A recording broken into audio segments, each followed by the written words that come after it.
Motoriste kan gereed maak vir 'n skok vroeg in April, wanneer petrolpryse met 'n stewige 64 sent per liter verhoog kan word, wat jou voortaan in die omgewing van R12 per liter uit die sak sal jaag. Die burger het met motoriste gaan praat om hulle mening oor die nuutste verhoging te kry.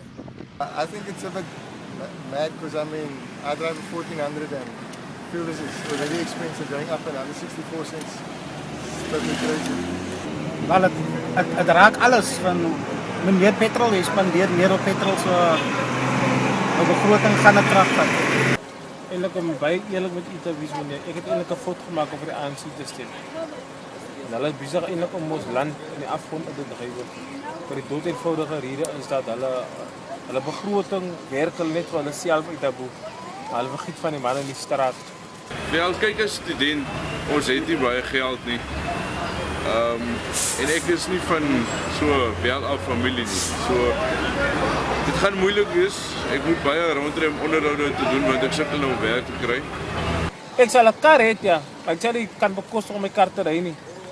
Maar my kar moet in die jaar staan, want ek kan nie petrolkoste betaal nie. Die petrolprys afweer eintlik my wages. Want as hoe minder geld ek kan betaal, hoe minder wages kry ek. Hoeveel kos dit nou op die oomblik vir iemand om saam met u taxi te ry? Dit op die oomblik R7 persoon. Okay. En hoeveel gaan dit kos as met die verhoging na volgende week gaan die prys moet opsit? Ek kan net binne 5 jaar die prys opsit.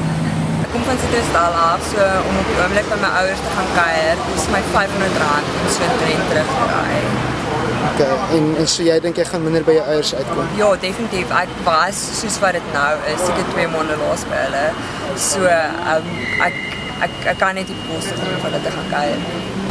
En my idee oor die petrolprys wat opgaan is, dit gaan ons pockets 'n bietjie tighter maak. Met baie geld, omdat ek elke naweek inry vanaf Bellwether toe.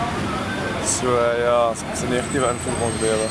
Dink jy jou rygewoontes gaan verander? Gaan jy met ander mense probeer saamry liewerste of Ja, ek het eintlik 'n opsie nie, so ek gaan nie verander nie. Ja, Kyk, my werk laat my nie toe om 'n ryklub. Ek reis nie van die huis tot by die werk. Ek werk oral hierdie dag so. Ryklub gaan nie vir my help.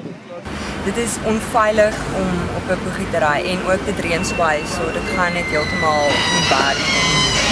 Ek bly ook baie ver, so dit gaan nie werk as ek 'n boegie 200 km na my huis toe ry nie, as ek met my ouers gaan kuier. So ek sê as ek kon, jy weet, sal ek stap waar ek kan, maar soos ek sê, ek bly nie in 'n veilige deel van die huis nie, ek kan nie stap waar ek